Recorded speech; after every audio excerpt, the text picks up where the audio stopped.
नमस्कार दोस्तों, मैं हेमचंद आपका बहुत बहुत स्वागत करता हूं हमारे चैनल माई एग्जाम नोट्स में। तो दोस्तों इस वीडियो में हम देखेंगे क्रिया।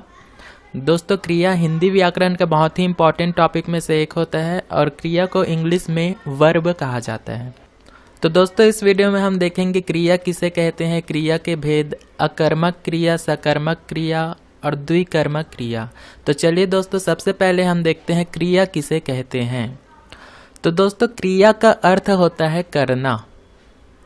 तो हम सुबह से लेकर रात तक या दिन में बहुत सारे काम करते हैं, जैसे सोते हैं, उठते हैं, बैठते हैं, चलते हैं, खाते हैं, पीते हैं, बहुत सारे हम काम करते हैं। तो इसी कार्य को हम क्रिया कहते हैं हिंदी व्याकरण में। और इसका हम परिभाषा देखते हैं। तो जिन शब्दों से किसी कार्य का होना या करना समझा जाए उसे क्रिया कहते हैं, जैसे खाना, पीना, चलना, दौड़ना, सोना आदि। ये सब हिंदी व्याकरण में इसे हम क्रिया कहते हैं।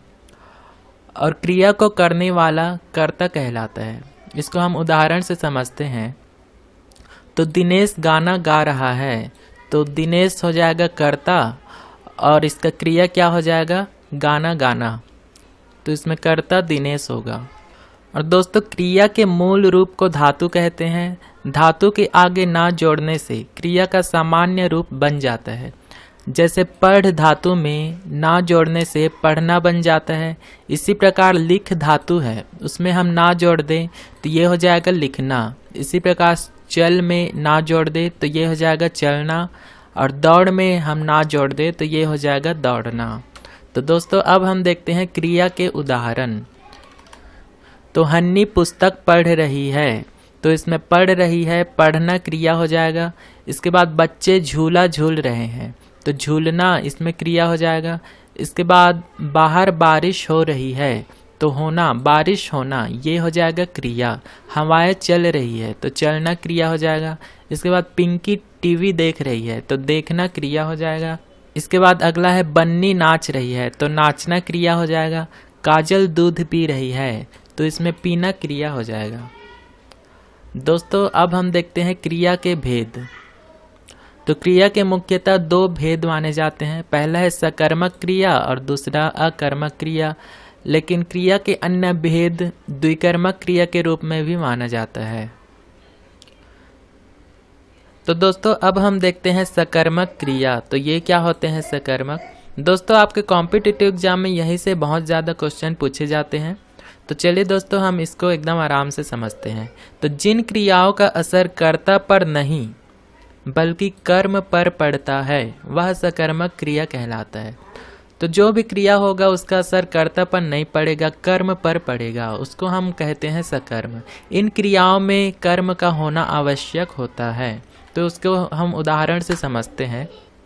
तो सुरेश मिठाई खाता है, तो सुरेश मिठाई खा रहा है, तो सुरेश क्या है, करता है और इसका कर्म क्या है, मिठाई खाना।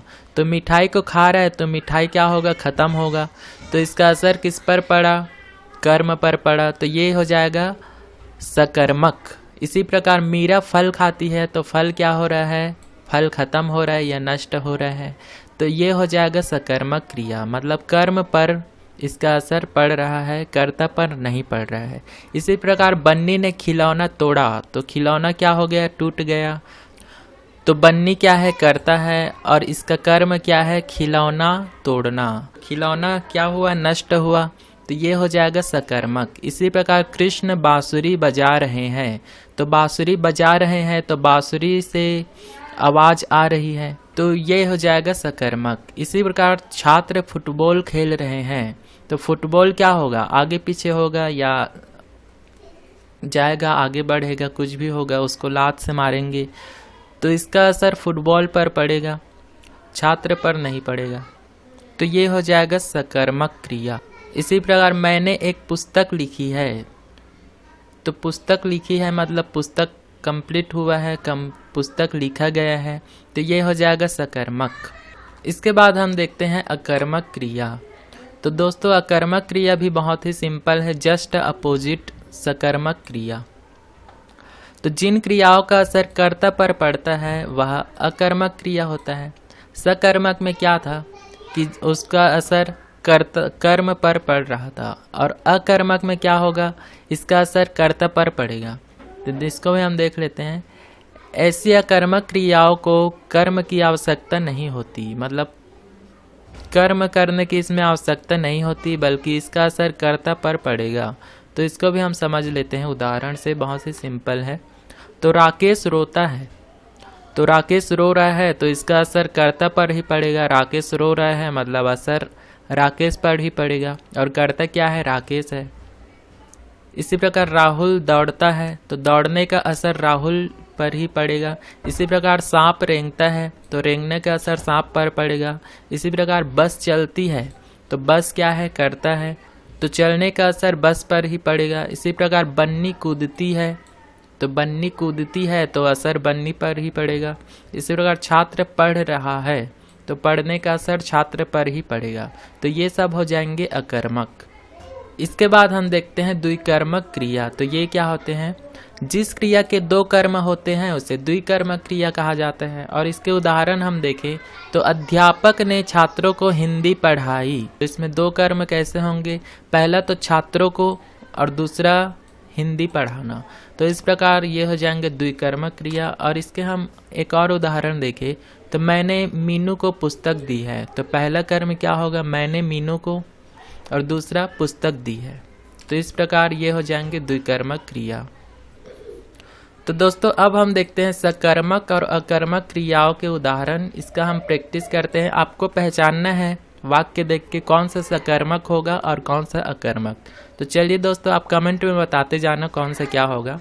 तो पहला है मीरा तेज गाती है, तो पहचानिए क्या होगा? सकर्मक हो गया या अकर्मक?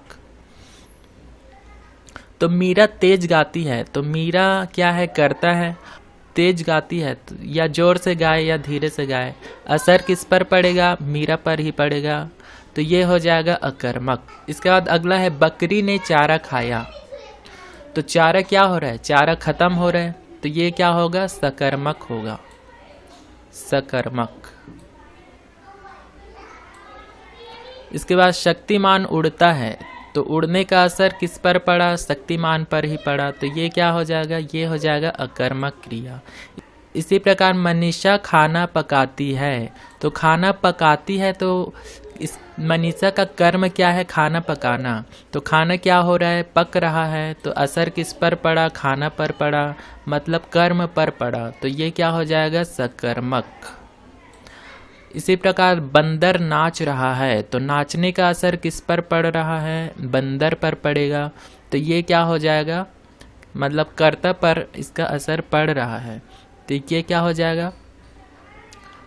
पहचानिए क्या होगा? ये हो जाएगा अकर्मक। इसी प्रकार रमेश सामान लाता है, तो सामान कुछ भी हो सकता है, तो ये हो जाएगा सकर्मक। इसके बाद अगला उदाहरण हम देखें तो नरेंद्र खाता है, इसमें आपको पहचानना है सकर्म होगा या अकर्म। तो नरेंद्र खाता है तो खाने का असर केवल नरेंद्र के ऊपर ही हो रहा है, तो ये हो जाएगा अकर्मक। अब अगला है नरेंद्र खाना खाता है, तो इसका असर खाने पर होगा। खाना क्या हो रहा है? नष्ट हो रहा है, तो ये क्या होगा? ये होगा सकर्मक क्रिया। इसके बाद अगला है राहुल ने केला खाया, तो राहुल क्या है? करता है। केला क्या है? कर्म है।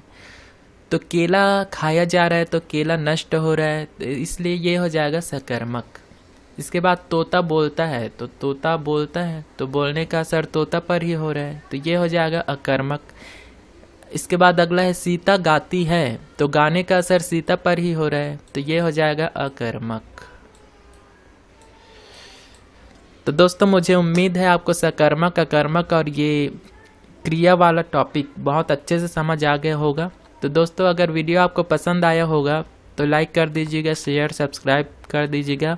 अगर आपको कुछ भी पूछना हो तो आप कमेंट कर सकते हैं। तो दोस्तों हम मिलते हैं अगले वीडियो में, तब तक के लिए जय हिंद, वंदे मातरम।